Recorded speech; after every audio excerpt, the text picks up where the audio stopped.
We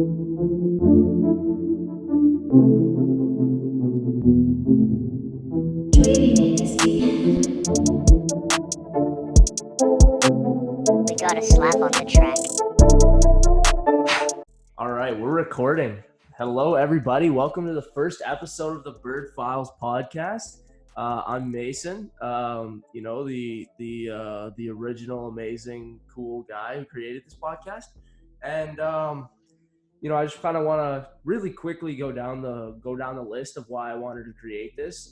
First of all, I mean, we're all in quarantine right now, and I'm sure you're bored as well as I, and I just want to, bring something that you guys can listen to, maybe in your downtime, or maybe you want to hear a couple of hooligans talk about sports or whatever the hell is going on in the world. And I just want to give you guys an outlet to come out and listen to that. Whether you use this podcast as background music to your homework or background music to whatever the hell you're doing, or you genuinely want to listen. I appreciate anybody who listens, and yeah. So that's basically what I'm trying to do. And so in today's podcast, the first episode, we're just gonna get right into it. I've got Samson. He's one of my hockey teammates at school. He is probably a bigger sports fan than I. And today we're gonna be talking about the NFL and some of the stuff going on in football. Obviously, I'm a huge hockey and basketball guy. I'm not exactly in tune with everything going on, but I did do some extensive research. I mean, come on, man. Like, I'm out here doing homework on this shit, and so really running it up. It's AP Sports. Yeah, man. AP Sports, man. The exams in June. So, but yeah, I've got some notes here. We're gonna talk a little bit about NFL, and with that, you guys can already see him, but I'm gonna go ahead and introduce Samson. What's up, man? How's it going? I'm Samson Leifer, senior at Fountain Valley now, so yeah, that's pretty cool. Yeah. So, do you just want to get right into it? So yeah, let's go ahead. I mean, he may look like Madonna, but trust me, he's a guy. Here we go. All right, so I think the first thing, that obviously you're Green Bay Packers and Ravens guy, no? Oh no, I'm actually just whoever's playing for my fantasy team kind of guy. So okay. I'm not. I mean, I like if the Broncos are doing well, I root for them just because I'm from Colorado. But there's no one that I'm a big fan of or anything. I just I feel like the Green Bay Packers and the Ravens were the biggest talking points in the draft for me. Okay. Just because one did really bad and the other team did very well, obviously. So to get right into it, I think the Green Bay Packers had probably the worst draft I've ever seen. Okay.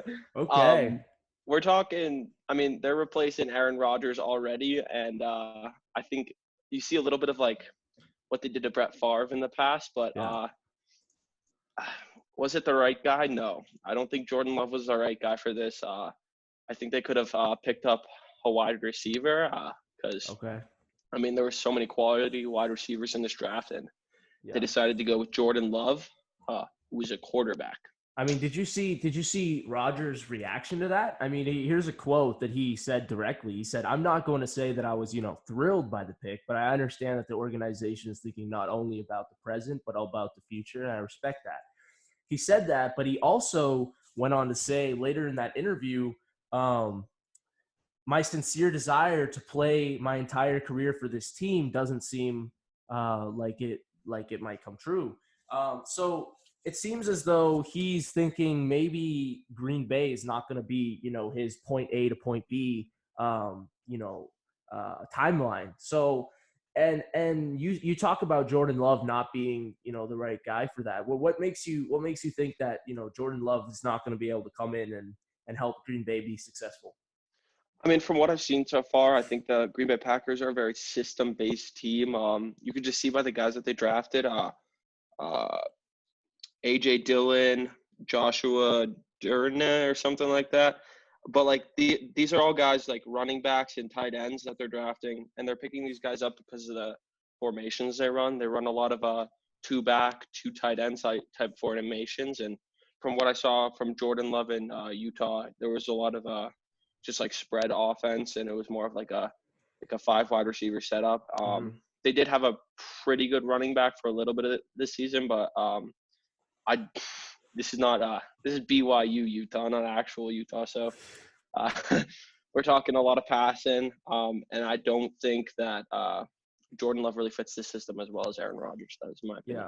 Yeah, and you know, I actually, you know, as uncharacteristic as it is of me to watch football, because I can't do it. I watched like a couple of highlight tapes of Jordan Love last night, and I don't know, like it seemed like almost the entire highlight tape that, you know, it was just long bomb Hail Marys almost. I mean, he's just jacking stuff up from the 50-yard line, right? 40-yard, 30-yard. And then, I mean, you know, they're fairly accurate, but then, you know, there has to be the point where you say, okay, is this the QB or is it a really good wide receiver who's making these catches? And you know, Yeah. I have his stat line from the past 2 years, right? He got drafted as a junior. He just completed his junior season. He's 21. And so in the 18-19 season, he played 13 games with 417 attempted passes. And he actually completed 64% of those and had 3,567 yards on 32 touchdowns and 6 interceptions. He got pretty significantly worse this year with you know, going down 2% in his completion rate, as well as over 150 yards lower, 12 touchdowns less, and then he threw 11 more interceptions. So, you know, I agree with you. I'm not sure exactly what Green Bay saw in this guy, because he did throw, you know, more passes this year, but he also threw less yardage. Yeah, and we all know Aaron Rodgers is a big completion guy. Like, Packers are a very check down football team. They're running a lot of underneath routes, a lot of like slants and stuff like that. So we're seeing at least like 5 to 6 yards every pass. And like you said with Jordan Love, it's a lot of airing it out and throwing it really long. And I think the Packers have one receiver that you could really do that to, and that's Devontae Adams. You can throw it deep to him, but like, you're going to need more than one deep threat if you're going to be throwing the ball deep every single game. Yeah. So, I mean, I think they definitely botched that, because I mean, you have to look at it from you know, Aaron Rodgers' perspective, right? Like, you know, you're here and you've expressed that you want to be the quarterback here, and you're definitely talented enough and you have the skill, even though you're getting older, to be a starting QB1 in the NFL. Yeah. And you have to think about it like, dude, they just drafted this 21-year-old kid who, you know, might compete for a spot with me. Like, do I really want to stay here, right? And I think you know, this might have a you know, a large factor on whether or not Aaron Rodgers decides to, you know, stay or maybe demand a trade. Yeah, and I mean, I don't really see Aaron Rodgers being that effective within at least the next 3 years. I think he has maybe 2 more good years of football left in him, and after that, I think it's all downhill from there on, because he's just an older guy. Yeah. Yeah. Okay. And then the reason I'm saying the Packers really botched the draft is from this point. I think that the Packers picked a lot of guys who they felt fit the system for them, and these guys were not like high talent players. There was a lot of guys left on the board who like they could have picked up and who I feel like would have done a lot better for them, and even at the positions that they drafted out, which is just a bummer for them. So you think that the Packers went in drafting for positions they needed rather than best player available? Yeah, but then also, like, I feel like some of the positions, like linebacker especially, I think they made a couple – I mean, I think there was a couple guys left on the board that they could have picked up, but I think I feel like they're jumping the gun a little bit, looking at guys that were, like, safer picks. They weren't really, like, thinking ahead, and they were calling those guys way too early. Okay. Yeah. I mean, I can definitely agree with that, because I think I don't know what Green Bay was doing, you know, moving up draft picks to pick up Jordan Love, especially, and then, you know, like I think they were kind of jumping the gun on guys that, you know, definitely could have been picked up a little bit later. But Yeah. So I mean, if you were to have to give Green Bay a letter rating on their draft for 2020, what would you give them? I'd give them a D plus. D I plus. feel like moving up to pick Jordan Love instead of some guy like who's still on the board, like T Higgins was still on the board, even like a wide receiver. Like imagine you're Aaron Rodgers watching the draft. You see your team move up and they pick Jordan Love instead of like T Higgins. I don't know. That's just my opinion there. Yeah. And this is kind of random. But hold on. I gotta read who the quarter Jalen Hurts, right? Jalen Yes. Hurts got taken what, third round? Something like Second that. round, very Second round. late. Okay, so I just kind of thought of this randomly. So I mean, I know Jalen Hurts has played on good teams his entire college career, right? He went from Alabama to Oklahoma, and he Yeah. was successful in both places. But I don't know. I definitely think that he was a part of that success. So do you think that Jalen Hurts would have been a better fit? If they're set on drafting a QB in round one, do you think Jalen Hurts is a better fit for them than Jordan Love? I saw Jalen Hurts going earlier than Jordan Love, just based off of like what he's done, and like he was even like in Heisman contention like earlier in the year. So like, I mean, you got to balancing out things out. Like you never heard of Jordan Love until the draft, really. Like Oh yeah, that's just the reality of the situation. Like everybody's heard of Jalen Hurts, everybody knows who he is and what he can do. And I thought that he was going to go before Jordan Love, obviously, but I don't think that Green Bay has the tools for Jalen Hurts to succeed. Like he played for Alabama. Some of the best wide receivers are coming out of Alabama. And then he played for a strong Oklahoma team who had CD Lamb, who that man was ridiculous. He was doing some crazy things at Oklahoma. And I don't think the Green Bay Packers have those kind of guys. okay, that makes sense. Okay, so D plus for the Green Bay Packers draft in 2020. That's a pretty bold opinion. If you're a Green Bay Packers fan and you want to go to this guy's jugular over here, go ahead and say whatever you want in the comments, man. He's not a snowflake. All right, here we go. Baltimore Ravens. Let's talk about their draft. So what are the ups and downs of their draft? Who do you think is going to be successful and who do you think is not? I mean, call me biased right now, but I think J.K. Dobbins at 55 was probably the biggest steal of the entire draft. I'm a big Ohio State fan, and this man ran like Ezekiel Elliott, if you know who he is, at Ohio State. Like, same exact kind of vibe. I mean, J.K. is a little bit shorter, but Ezekiel Elliott's doing some crazy things. I could say he's at least a top 4 running back in the league. Yeah. And I think J.K. really reminds me of him. I can't believe that he fell that far, and the Ravens did a great job picking him up. Yeah. And imagine him and Mark Ingram. I mean, they're basically the same guy. Yeah. I mean, Mark Ingram was tearing up.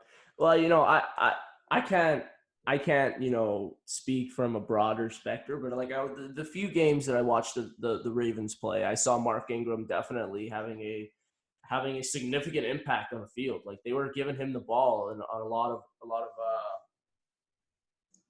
a lot of plays. So I think, you bring in another guy like that, that's just a deadly, you're just making that offense deadlier. I mean, you have 3 running options. I mean, Lamar Jackson, go ahead. It's a 3-headed backfield right there. Like you could basically give it to anyone. You could run basically a triple option play from the backfield, which is very college, but like I could see them doing that and I could see them succeeding with the way they ran the ball this year. Yeah. So what do you think about the Ravens 92nd overall pick, Devin Duvernay, wide receiver out of University of Texas? I hadn't read up on much about him like before this, but I think that they got him in the 3rd round is kind of a steal. Obviously Texas didn't have the best here and they're probably hoping for a lot more, but I think he really carried the load for their wide receivers, and I think that he kind of went really underrated into the draft, and I think the Ravens probably saw a lot of potential out of him, and him lining up with Marquise Brown and Is Willie Snead still there? I can't remember if Willie Snead's still on the Ravens, but I think he is. And I think those three lining up together with those three running backs in the backfield. I mean, I did call Lamar Jackson a running back, but he can also throw the ball. He could throw the ball. That man could throw the ball. I think three deadly wide receivers and three crazy runners in the backfield could really open things up. Yeah. Yeah. You know, I think I'm probably biased. My brother goes to UT, and I probably watch more UT football games than I do NFL games. And I just I remember watching that guy, and I remember the guys around me saying, "Oh yeah, this kid's getting drafted." And when I saw him go to the Ravens, I was like, steal. I mean, he could have gone in the first round and probably shouldn't have, and I would have been like steal. But you know, I think that's definitely a solid pick for them. I mean, they're just lethalizing their offense. I mean, obviously it was already pretty nasty this year with Lamar Jackson just kind of, you know, being the point guard. You know, I think with those important picks, you get that what's his face? You get J.K. Dobbins, and you know, you got Devin Duvernay, and you got some other, you know, you got James Prochet, I don't know, and you know, Prochet. I mean, you got a lot of, you know, offensive weapons coming into you at the draft, and I think it's just going to be a scary team to look at next year if these guys pan out. Yeah, and I think going back to your point about Duvernay, that's his name, right? From Texas. I think you actually watching him, I think that's more valuable than what a lot of the the NFL recruiters have been. I see guys fall really late, and I see people saying weird things about them, but I watch every single college football game, and I feel well, not every single game obviously, but I feel I know a lot of these guys and what they could do in their capability. And I think that's your opinion is probably the best opinion of those guys because you've been watching them their whole life or whatever. Yeah. I mean, yeah, he's a dirty wide receiver. I mean, he made some big plays in their I think it was the Alamo Bowl. I'm not 100% sure which bowl game, but they were in the I was watching this one, I remember. I don't fully know who they were playing. The Alamo Bowl 2020 or 2019? I think it was 2019. No, it was not the Alamo Bowl. Hold on. Give me a minute.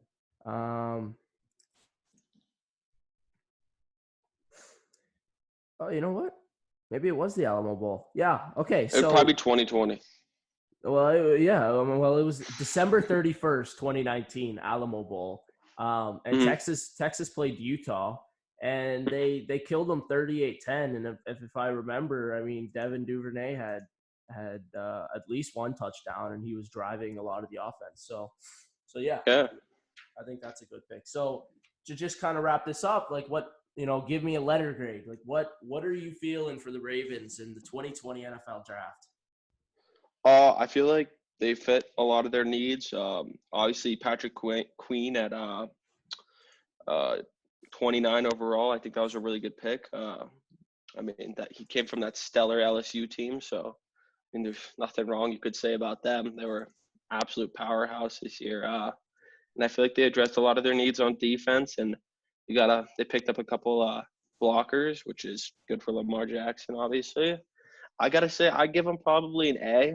I'm not giving out any A pluses, but I definitely think the Ravens did have the best draft of this year. Okay. Cool.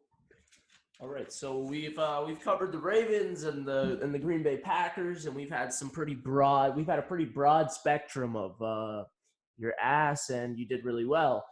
So with that, we're going to move on to maybe a more blistering topic in the NFL world. I know it happened a little while ago, but I mean, it's still pretty fresh. And so, I mean, Tom Brady, how many championships does he have? Is it 6 or is it 5? Sounds, I think about 6 or 5, something like that. He has a ridiculous amount of Vince Lombardi trophies just chilling in his room. It's the right? Michael Jordan of the NFL. Yeah, I mean, he's arguably the greatest quarterback of all time. Played many. You know what? Let me. Fuck it. He played. his entire career thus far in New England. And I mean, there was reports that he might be leaving New England, but I don't think anybody really thought that a possibility until it actually happened. And so Tom Brady signs with the Tampa Bay Buccaneers. What's your first reaction? I think he has nothing to gain from playing in New England, and I think that's why he left. It's very cold there. I mean, who retires and goes to New England? I mean, Yeah. I think Brady's got at least 2 more decent seasons. He didn't really wow me last year. He obviously didn't go very far in the playoffs, so I couldn't see him doing too much more, but he's got some deadly wide receivers, and he obviously got Gronk back, so that'll be ridiculous. I think Brady going to the Buccaneers is probably the best move he could have made, just based off of like weather, uh, even like nice places to stay or whatever. I think he did it purely for retirement purposes, because a lot of people like to retire in Florida. Yeah. Well, I mean, he made a statement and he said like he just absolutely loves Tampa Bay. And I mean, I would too. I mean, it's sunny and he's been in that New England just cold, harsh weather for, the last, 15, 16, 17 years. And he's going to get a little bit break, and I think that's also, that's an important factor for him.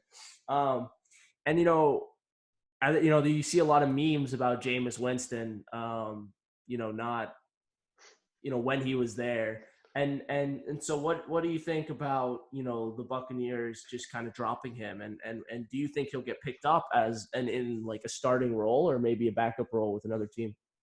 Well, I think it's kind of crazy that New Orleans picked him up. I think Oh, that's they kind of did. wild. Yeah. So he's going to be behind basically Taysom Hill and Drew Brees right now. I think Jameis Winston was ridiculous in college, and I remember this because I could not stand the man.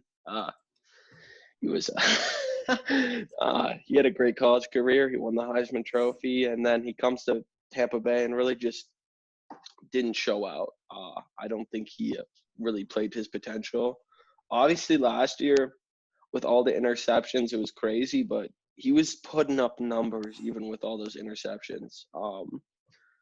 I've heard that he has very bad eyesight and that he got LASIK or whatever. So I could, if he lights up, I could see him panning out to be a very good quarterback. But in the long run, as of late, I don't think this man is gonna even win the starting job over Taysom Hill Okay. when Breeze is gone. Okay. And I'm going to transition into my next point. And we talked about it a little bit, but Rob Gronkowski retires after the Super Bowl win in 2018. And so the entire 2019 season goes by. We don't see any Gronk. He makes statements talking about how he doesn't want to play football anymore. People asking questions, are you coming back? He's like, no, man, I'm retired. Tom Brady goes to Tampa Bay, and Rob Gronkowski, like that, is out of retirement, gets traded from the Patriots to the Buccaneers for, I mean, really absolutely nothing. And so what's your reaction to seeing, Rob Gronkowski, who contradicts himself, comes out of retirement just like that when he hears Tom Brady's moving out of New England? Almost right when I saw that Tom Brady was leaving, I was thinking, I think Gronk's gonna follow this man. I like Gronk and Tampa Bay go together Gronk and Florida go together like peanut butter and jelly. Oh, yeah. Gronk is a party animal, and Florida is basically all that.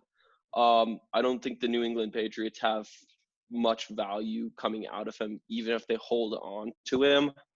I could see them getting a little bit more, but I think Gronk going to Tampa Bay was almost like a rite of passage right when Brady was traded. It's gonna happen. Yeah, I can't believe. I'm surprised though that he came out of retirement after all the things he said about concussions and like how his body was being worn down. But that's also another thing. He played in New England and it is freezing there. Like half of the games, like the field is covered in snow. So it can't be easy to play there when you're an older guy. Your joints are stiff, and stiff joints in cold weather does not go together. Yeah. Yeah. Well, I mean, yeah, I as well was surprised when he did that, because like I think, you know, one thing I respect about Rob Gronkowski, a little bit off topic, is he's smart with his money. He's lived off endorsements his entire career, and he's saved his entire salary, and he's made some pretty, you know, fat stacks during his NFL salary that he's just got all saved up in the bank. And you know, when he talked about you know, retiring early because of, you know, the CTE concerns, concussions, I respected that. I was like, okay, man, like, you're doing what's good for you. You know, obviously you want to hold your kids when they're born, and you know, I respected him, and I still respect him regardless, you know, that he's coming back. But it was when I first heard the reports that Rob Gronkowski might be coming out of retirement. You know, I talked with my dad about it. I was like, "There's absolutely no way this man comes out." I mean, the stuff he said about coming back to football, just in the past year. I mean, there's no way he comes back. And then I open my phone up and I see the ESPN report: Rob Gronkowski traded to the Buccaneers. He's going to play. And I was like, "Oh!" I mean, my first reaction was, "Oh my God!" Like, you know, he's going against everything that he's said in the past year. Yeah, and like he's also a big endorser of like CBD and like all like the medicine concerns in the NFL. And I think I did not see him coming back, and like just like as of late, like with all the things he's been saying about the NFL. Yeah. And I'm surprised that it's gone as smoothly as it has for him. Yeah, I mean, I definitely kind of expected some backlash just from like, you know, the community that hates football. I don't know. Is there a community? I mean, there's definitely people who Yes. There's definitely people who advocate for, you know, better healthcare in football and to monitor concussions and CTE. And I think, you know, I was expecting to read at least one article or at least one tweet saying, "Oh, what the hell is Gronk doing coming back? You know, he said this, he said that, and he's gonna kill himself playing football." But I read nothing. I read nothing of the sorts, and everything seemed to be supportive of his return to football, which was also a little bit surprising for me. Yeah. I mean, it's pretty crazy. I did not see him coming back, but I feel like him, Brady, Godwin, and Evans is going to be a lethal duo in Tampa Bay. And they kind of a little bit remind me of the Browns last year, but can't go too much into that. They're really on the hype wagon right now. Yeah, yeah. Well, I mean, just to speak on the Browns hype wagon, I mean, you get Odell Beckham Jr.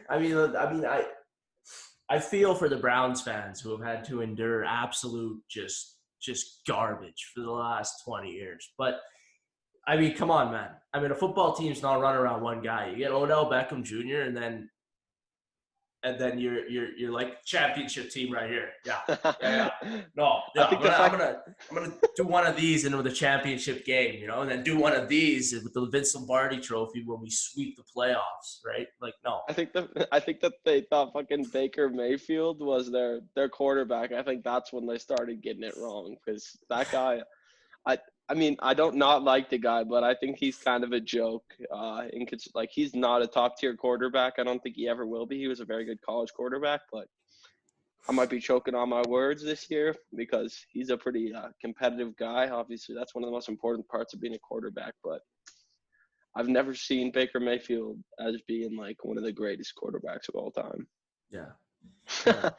I could definitely agree with you on that one. You know, I don't think he's a horrendous quarterback, but I think he's got a lot to learn, especially in the NFL game, because it's more experienced guys in college. I mean, you know, the difference between college football and the NFL, it's not astronomical, but it definitely is, you know, much higher. And I think for him, just coming, you know, he has a lot less space to throw the football. He's getting pressured a lot harder, probably getting hit, you know, a little bit harder by I'm not going to say bigger guys, because there's some massive guys in college, but you know, I think he's still got some adjustments to make. And I can't really speak on this because I don't know too much about him, but just from, you know, what I've seen, some interviews, it seems like he's a bit of a diva, and Yeah, that's got, you know, to be successful in professional sports, you have to kind of humble yourself, especially in your first couple of years. Like, the veterans who've been playing 15, 16 years, like they can be divas because they've earned that, right? But Yeah. you got to And be humble. they're also the Browns are playing in the AFC North, which in my opinion has some of the best pass rushers in the league. So it can't be easy to be a quarterback in that league. You got the Ravens, the Bengals, and the Steelers, who all have pretty elite pass rushers.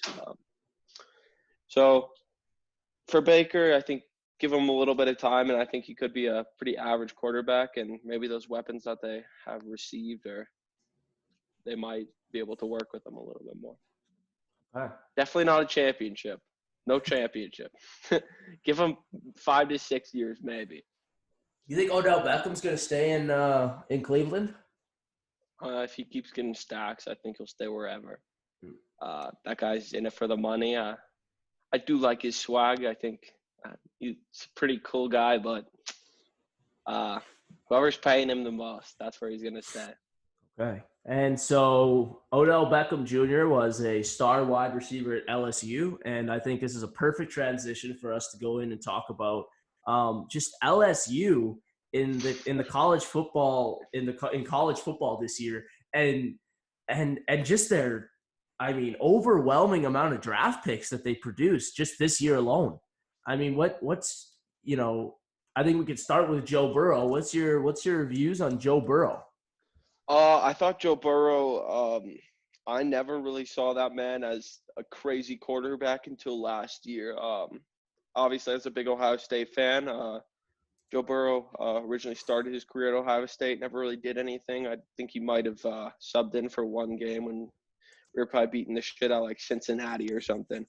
But I never really saw the potential. And then he gets traded and goes to play for he transfers to LSU.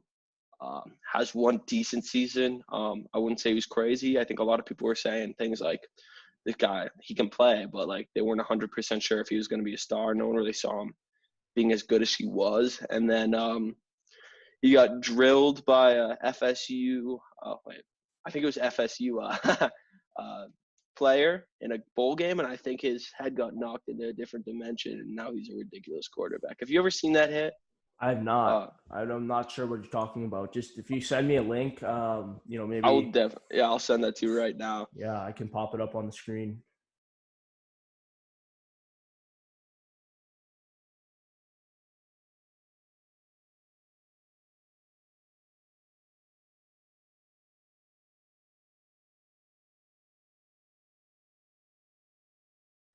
What are your opinions on Joe Burrow?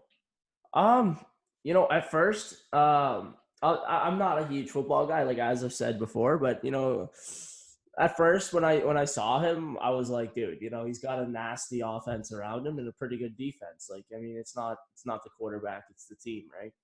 And then, I saw that game. I don't know who the hell they played, but he threw like 7 touchdown passes. Yes. I mean, what? How is that even?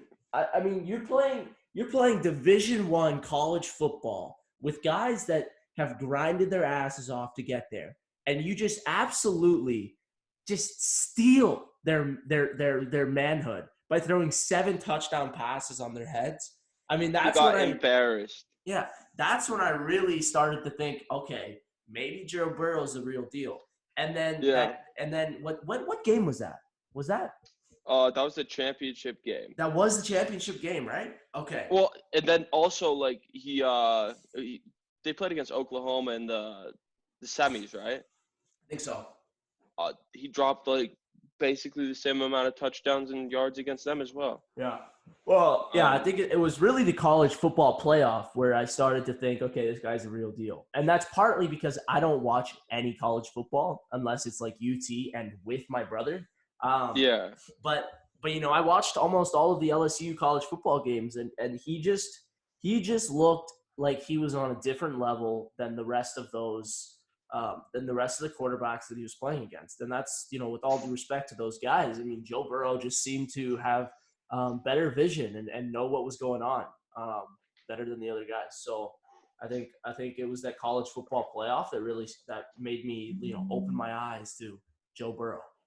Yeah, I think his touch was ridiculous too. I mean, that man could throw a deep ball better than almost anybody I've ever seen in college, which says a lot because I've seen a bunch of guys play obviously since 2002, but I mean, that man, I've never seen anybody able to use the weapons that he was given as well as Joe Burrow. Obviously, he did have probably one of the best teams ever around him, but that man, he could throw the ball. Yeah. Yeah. I mean, when you talk about best college teams ever, I mean, they had 14 NFL draft picks from their team this year. I mean, I think they broke the SEC record for the most draft picks from one team ever. And Yeah. you have to kind of think, LSU's happy, like, hey, we created all these NFL players, but they're also like, oh shit, what are we gonna do next year, man? Like, Yeah. like 14. I can't see them being good. I cannot see them doing as well as they did this year. I think Alabama will probably run them. Alabama's going to take it to them this next year because they got embarrassed. So I just don't really know what to say. 14 guys. Yeah, and like the list is like it's crazy. I mean, you got Joe Burrow, Javon Casey, you got Justin Jefferson, Patrick Queen, Clyde Edwards, Hilaire, all in the first round. Those are 5 guys in the first round. That is ridiculous.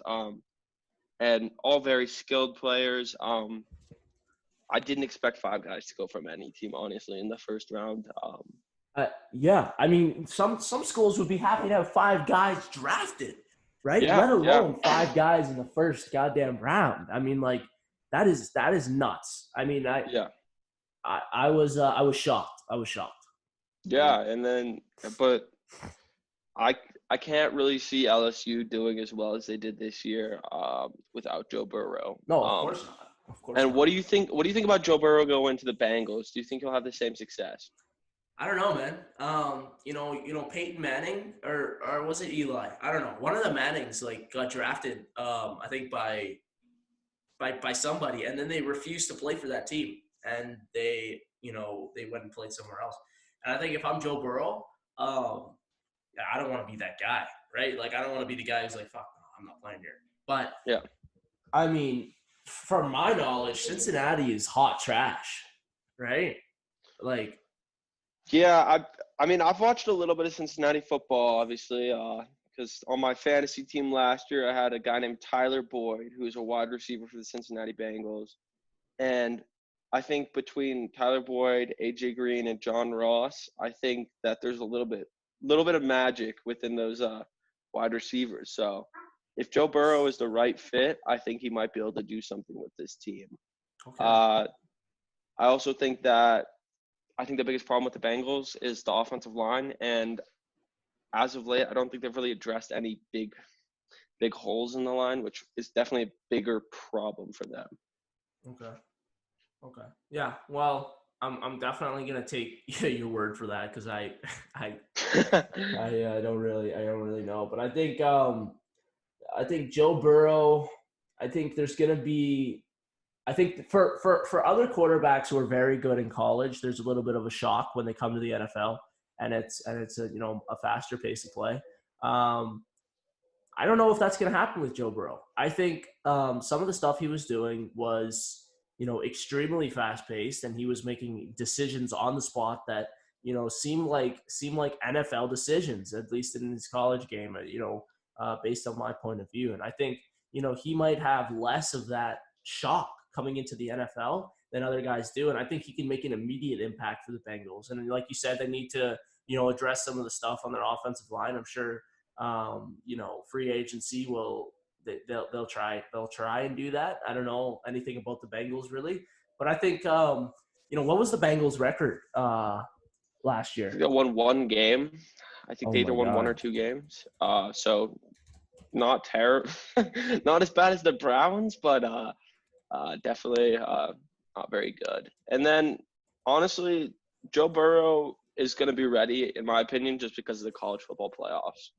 And I think having a college football playoffs is probably like, if you have a quarterback or any player in there and you're like looking to draft them, I think that's when you could make your best judgment call on them, just based off how they played there, because they're playing against guys. I think he played against two of the biggest draft teams that did well in the draft. He played against Oklahoma, who had at least 10 guys probably go maybe in the draft. He played against Clemson, who probably had like a couple. I mean, I know Clemson had a bunch of guys go too, and Clemson beat out an Ohio State team who had a bunch of guys go in the first round as well.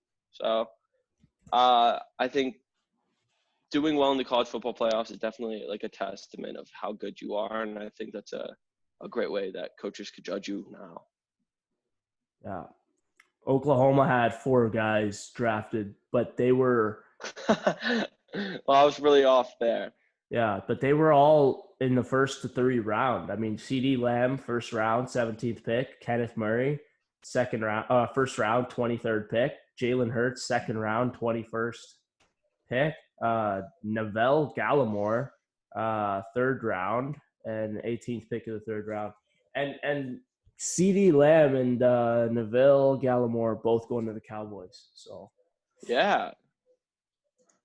And then they also played against Clemson, who's just been a powerhouse these past couple of years. I haven't seen anything wrong with what Clemson's been able to do besides the fact that they've been beating Ohio State, and it's getting on my nerve from this point. I don't think Ohio State's ever beat Clemson, and I hate Dabo Swinney so much. But man, that guy could slick with some guys, and he gets a lot of guys to go to Clemson. And what they're doing with the program is just ridiculous. I cannot be any more mad at them than I am impressed with what they've been able to pull off. They've been toe to toe with Alabama for 3 years, and that's definitely a feat. That's a feat, man. Because Alabama, I mean, when I think of Alabama, I don't even think about the state. I think about Alabama college football. And how dominant they've been over the past 10 years. I mean, they've just been good consistently, and they come back with teams that are just not necessarily better and better, but teams that are consistently just good. And I mean, that's definitely something that you have to applaud, because think about LSU. How is LSU gonna replicate the season that they had with 14 of their top guys leaving? I don't see LSU doing what a Clemson is able to do, what Alabama is able to do, what Ohio State's able to do.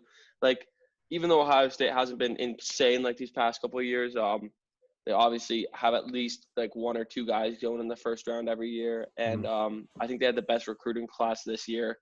Alabama always has a wide receiver in the first round, always. And then Clemson's just, I do not know where they came from.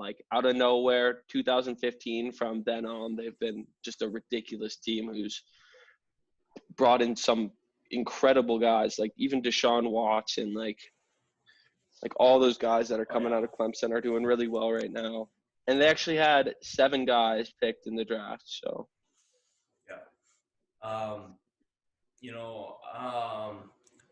I was just thinking about this. I kind of want to go back to the Cowboys a little bit here.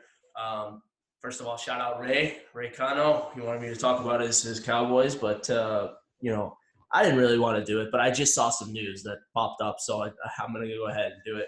Dak Prescott rejected $35 million a year for 4 years. He declined that deal because he wanted $45 million a year. Didn't he say he wanted $40 million early last year? Yeah, I mean, but the report I read on ESPN said he's seeking $45 million per year, and my mind was just blown, man. My mind was absolutely blown. I mean, I could see Zeke getting that contract. I could see even I think Zeke's it's one of their offensive linemen probably getting a contract like that. But what has Dak Prescott done while he's been at the Cowboys? I think he had one good year, and from that point on, he's been carried by a strong offensive line, strong running back core, and Amari Cooper, who like you can't go wrong with. I just don't understand, especially it's really in all sports. You see it a lot in the NBA. Sometimes you'll see it in the NHL. We saw it recently with Mitch Marner, and you'll see it with Dak Prescott. I think they franchise tagged Dak Prescott actually. Yeah. And I just don't understand these guys are playing the sports that they love professionally, right? They're playing in the leagues that they dreamed of being in since they were children. And they're offered contracts which are, nuts, right? Like Mitch Marner, I mean, think about it. Well, obviously the taxes in Toronto are a little bit different, but like $10 million let's say he took like a $9 million by 5-year deal. Like, is he still not like taking bath in $1 bills? Like, he is. He's still making all that money, but instead he can take it in the hundreds if he wants. Honestly, like exactly, these guys are ridiculous in my opinion. I cannot stand like. I would go and play in my dream league for $1,000. Yeah, no. If I just got a bed to sleep in on the side of the road, honestly, I mean, I think the level of selfishness that you see from some of these guys. I mean, I don't know if you've heard, but Bryce Harper, he said, "Why would I cut my pay to risk playing during the coronavirus? Like, because it's the league you love to play in, and that's all I have." Like, this man, he's getting.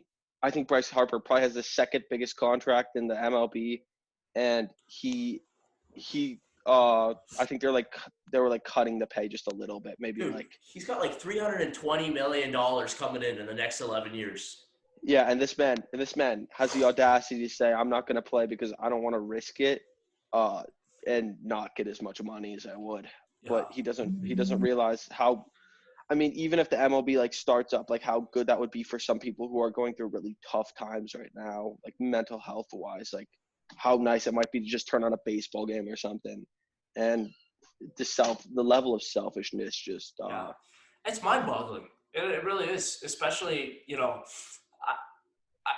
I just don't even know what to say, man. Like, how are you?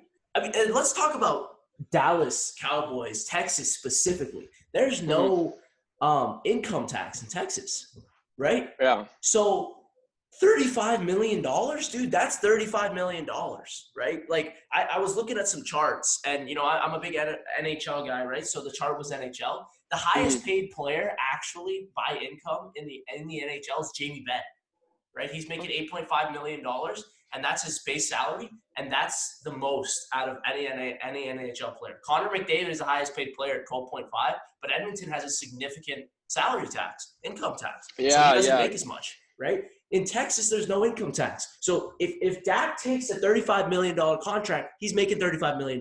There's no ifs, ands, and buts. Maybe he obviously they make up for it with sales tax and property tax, but you have $35 million in your possession. This guy, I mean, the audacity that he has to reject $35 million for 4 years, and I'm sure there's signing bonuses, I'm sure there's endorsement deals that he can sign that will make him even more rich. To reject that and ask for $10 million more dollars, oh my God, dude. Yeah, it's mind-boggling. And I feel like Jerry Jones makes a really smart move picking up Andy Dalton just to maybe razzle Dak a little bit. And honestly, with the weapons that the Cowboys have, I think Andy Dalton could even be a good fit on the Cowboys. Yeah. I don't think Dak's doing anything special. I think one thing that he does well is he can run the ball pretty well, but besides that, the man is a joke. And I do not know why the Cowboys are holding on to him. I don't even know why the franchise tagged him. I would have just thrown him out on the street after that. Yeah. Well, there's so much more you could do with that much money. Yeah, exactly. And I think, you don't need a fantastic quarterback for that Cowboys team to do well. I mean, Andy Dalton could go in there. You have Ezekiel Elliott, Amari Cooper. You have CeeDee Lamb coming in. I mean, you have absolute weapons on that offense. You don't need a guy who's asking for $45 million to run your offense when you can get a guy to do it for 10. You know what I mean? Yeah. And it's very, very nice. I mean, we've seen what a good quarterback can do. I mean, the primary example is, Tom Brady in New England, right? But Dak Prescott is not on that level, right? Yeah. And you can take a downgrade from Dak Prescott and still do very well with the Cowboys because the level Yeah, of pettiness that he brings to the table is just, it's too much.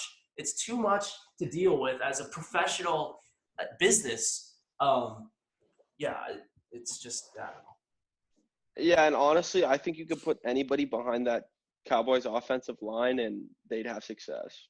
And the fact that Dak Prescott hasn't been able to utilize those guys like most people would be able to is just kind of sad in my opinion because, I mean, half of their line are usually Pro Bowlers, and that's just ridiculous. It's extremely, it's just disappointing to see. All right. Well, I've had enough talking about, assholes who want to, be selfish. So, Well, are you a Cowboys guy yourself, or are you more on the Texans? Whoa, no way, man. I don't really, I don't know, man. I don't like the Cowboys. Partly because Dak Prescott, but Texans for sure. Texans for sure. I mean, I was torn when they traded DeAndre Hopkins. I mean, that guy, arguably the top wide receiver in the NFL. And he gets traded for, I think, nothing. David Johnson. Yeah, David Johnson. Maybe been the most injury-ridden bust I've ever seen in fantasy football. Because every year he's like a top 3 pick that you can't miss on in fantasy football, and every single year the man disappoints. I've never picked him up because I know his history. I would take this D-Hop. I'd take him over probably anybody but Michael Thomas at this point, even though a lot of things that are being said about Michael Thomas, I don't know if you've heard him, but he's a big small catch guy, just in it for the receptions. But I think you're missing out a lot if you're taking David Johnson instead of D-Hop. Yeah. When I saw the trade happen, I was like, you got to be shitting me. We just traded arguably the top wide receiver in the league. We better have gotten like 8 first-round picks. The best like running back in the league back. Like, I just saw that and I was not. And then I saw the trade details come out 8 hours later, and it's a guy that I've never heard of before. And I think if you are not a big football fan, but you know that one of your players is the top in the league, and they get traded for somebody that you don't know, that's a problem. Yeah. I mean, it was him in the second-round pick. I mean, there's not much you could do with his second-round pick as of starters. I mean, sometimes you could get a decent player in the second round, but not very often. And I didn't really see I don't know why the Cowboys really traded. The Texans got rid of D-Hop. I don't think there was anything wrong going on there. It seemed like he was a great fit, and I feel like it seemed like the Texans really jumped the gun after the performance they had last year, because they had a very solid team last year. They made a decent playoff run too. So yeah, I mean, I think the motive behind the trade was Bill O'Brien and DeAndre Hopkins had a rocky relationship. But regardless of that rocky relationship, dude, like DeAndre Hopkins is, putting up amazing numbers. The team is doing well. Sometimes you just got to put the egos aside, get your bag, and go. Because I have no doubt that Houston Texans team with Deshaun Watson and DeAndre Hopkins, and the running backs that they have. I mean, like J.J. Watt too. I mean, I have no doubt they in the next 3 years, if they kept the same team together, they could be championship contenders. Maybe not the winners, but definitely moving into semifinals and stuff like that. Yeah. Now I don't see it. And I think you see a lot of. Did you watch The Last Dance? I did. Yeah. And you saw I can't remember the GM's name right now. Off the Jerry top of my head. Krause. Yeah, Jerry Krause. He put up with Scottie Pippen and Michael Jordan, and they had a very rocky relationship. But he knew that. Oh, well, these are my two top guys, so I can't get rid of them no matter what. And the Texans are just willing to throw off DeAndre Hopkins. Yeah, I'm very frustrated with that because I know DeAndre Hopkins is a huge part of that offense, man. Like huge, absolutely huge. And you know, we have a couple of other good receivers, but nothing close to the level of DeAndre Hopkins. And I think we're going to lose a lot of just offensive prowess, like without DeAndre Hopkins. But yeah, you know, to talk about The Last Dance, you're absolutely right. I mean, Jerry Krause definitely was put into a negative light in that documentary. They ripped on him. I mean, everybody ripped on him, even after the fact. I mean, he's passed away, right? So he's not alive to defend himself, and they're talking bad about him. I personally think that the way Jerry Krause handled things, maybe it wasn't the best in 1998 when he said Phil Jackson's not coming back, but he built that team, right? Yeah. He built that team from the bottom up, and without Jerry Krause, there's no 6 championships. Without Jerry Krause, there's no Michael Jordans to go. So yeah, and I gotta be honest, the things that Scotty would say to him throughout Scotty's whole career there would have made me instantly get rid of Scottie Pippen. But this man knows that if I have Pippen, if I have Jordan, if I have Rodman, I'm gonna be able to win championships, and that's that. And yeah, I mean, realistically, the guy was just a sports genius. I mean, he brought in Dennis Rodman. I mean, keep in mind the Pistons had just smacked the hell out of the Bulls, right, in '89 and '90, and they were just brutal on the Bulls. And you know, Rodman had countless times where he would just smack up on Michael Jordan, Scottie Pippen, and Jerry Krause. Despite that beef that they had, he brought that guy in. And without Dennis Rodman, you do not have that second three-peat. You just don't. Yeah, I totally agree with you there. He was by far the most effective, rebounder under under what 6'10". I mean, his rebound techniques just absolutely unbelievable, and his hustle was great. His offense, go ahead. Also, like the fact that he could play against Karl Malone and like almost contain Karl Malone. That's just ridiculous. You never really think of Dennis Rodman as a star, but like when you see him doing that, it's just unbelievable. Yeah. I mean, he put the team first always when they was on the court. Off the court, maybe not, but on the court, I mean, that guy was an absolute warrior. And I don't think I think a lot of people meme him for what he does now.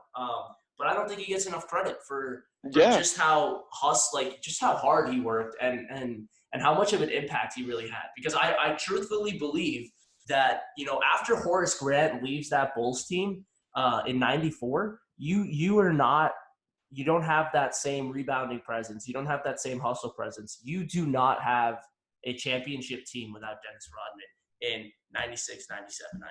Yeah, there's no low post presence at all without Horace Grant, and then you bring in maybe one of the greatest low post presence of all time, in my opinion. So let's get back into football. What do you think about quarterbacks, and more specifically Patrick Mahomes versus Lamar Jackson? You know, they're two. I think they're very different. I think Mahomes has just a vision of the field that we haven't seen, or at least I haven't seen in a long time. Like it's for the past 5-6 years. It's been 3 names, right? Aaron Rodgers, Drew Brees, Tom Brady. Those have been the names that are just they're here. Everybody else is here. But you see Lamar Jackson and you see Patrick Mahomes, right? In the last 2-3 years. I mean, Lamar Jackson was that his second year in the league? Just this past sophomore season? Yep. Yeah. I mean, the past 2 years, both of these guys are rising up, and now you have them coming into the top 5 conversation. I think Patrick Mahomes is a lot more I think he has better vision, and I think his throwing ability is better. Just from some tapes that I've seen. And I think Lamar Jackson is You know, a lot of people call him a running back, but I think he is one of the most effective rushing quarterbacks in NFL history. Like, I see a lot of Michael Vick in him. Yeah, that's what I was actually gonna say that. Like, he's like Michael Vick Jr. basically. Um, Also, another thing that I see between the two of them is a will to win. Mm-hmm. What was Lamar doing in the playoffs? The past 2 years even. I mean, he got smacked by the Chargers the first year in the playoffs. Couldn't do anything. This year he did. I mean, the same exact thing happened. I don't think Lamar Jackson has the will to win compared to Patrick Mahomes, who does anything to win. I mean, big runs, even like when he's not like the most mobile quarterback. I mean, he's mobile in the pocket, but like not outside of the pocket. I don't think he's the most mobile quarterback ever. And you see Patrick Mahomes run for a touchdown against the Titans to basically seal the deal because he wants to win so much. And that's one of the biggest parts of being a quarterback is that competitive spirit. And I think we see that a lot in Patrick Mahomes. And I don't think really Lamar Jackson has really lived up to his potential, even though he got a very hefty amount of wins this season. When it comes down to it, the playoffs is all that matters. And Lamar Jackson blew it. Yeah. That is a hot take. But yeah, I definitely see where you're coming from. I mean, he did not perform as well as he did in the regular season as he did in the playoffs, and that's a problem, right? You see, I would rather have a guy who shits the bed in the regular season and plays his ass off in the playoffs, just because. Well, no, I don't want to have that guy, right? I want a guy who is effective on all levels, but I would rather have a guy who is better in the playoffs than he is in the regular season, because that's what matters, right? The playoffs is the most important thing in sports. That's why you play the regular season. Yeah. And I think arguably, I don't care about regular season MVPs. I think it's probably the stupidest thing ever, in my opinion at least. Like in any sport really, because I mean, when it comes down to it, every year that the Bulls won a championship, Michael Jordan was winning playoff MVP. You could see in hockey, every guy who's winning the MVP is really the reason that the team won the championship, and that's what really matters. And I think I'm almost tired of seeing a regular season MVP. I'd rather see like an overall season MVP. What do you think about that? Yeah. I think that's valid, but I think that also takes away from. So let's say, you have a 4-seed team. I'm talking about hockey here. Let's say you have like a fourth seed team in the Western Conference. They go in and they get beat out by the 5th seed team, but they are not in the playoffs if their top guy doesn't score 120 points. Like, that guy carries them on his back into the playoffs, and he has more points than anybody else in the league. He has great advanced stats. I think he is the most valuable player of the league in that season. And although he's not able to get his team, into further down in the playoffs, he still deserves to be recognized. However, I understand your point, and I think that regular season MVP is kind of jaded, because if I look at the NBA, realistically, in the past 10 years, LeBron James should have been the MVP every single year. I mean, he is the most valuable player in the NBA, and he has been since he entered the league. Argue that may not be true. I mean, most of the time, like almost 90% of the time, I would give that to you. And I mean, Kobe Bryant, rest in peace. He was, in the league obviously when LeBron came in, and he was dominant. He was very dominant for a long time after LeBron was already in the league. But LeBron James arguably is one of the best top 2 to ever play in the NBA. I would totally agree with you there. And I've been hearing a lot of things about. I mean, I don't want to disrespect Kobe. May he rest in peace. Peace. I've been hearing a lot of Kobe Bryant's the second best player ever, and I think that's wrong. I think it goes Michael, LeBron, and then whoever else. I'm not willing to say anybody else, but I think LeBron is definitely the second best player ever with the way he's been able to build franchises around him almost. Yeah, and I think the most valuable player award in some sports it's extremely kind of not it doesn't really gauge the most valuable player. In other sports it does, but I think in basketball especially, I mean, if you want to truly think who's the most valuable player, I think the last 5 years it should have gone to LeBron James. But Yeah.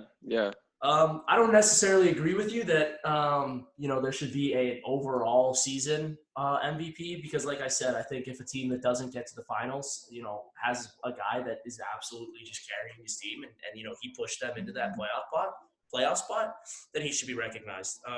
But if he is the MVP, wouldn't he be able to take his team to the championship and win? Well, I mean, you got to think about this, right? Like the LA Kings in 2012, they were the eighth seed. They were the eighth seed, right?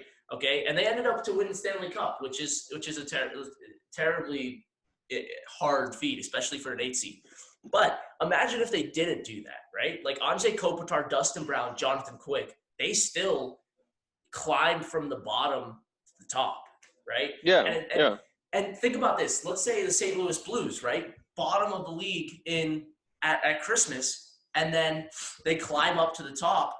I mean, does Jordan Binnington not deserve recognition? I mean, like, for doing that, let's say they don't win the cup. I mean, he arguably was one of the most important factors in their deep playoff run.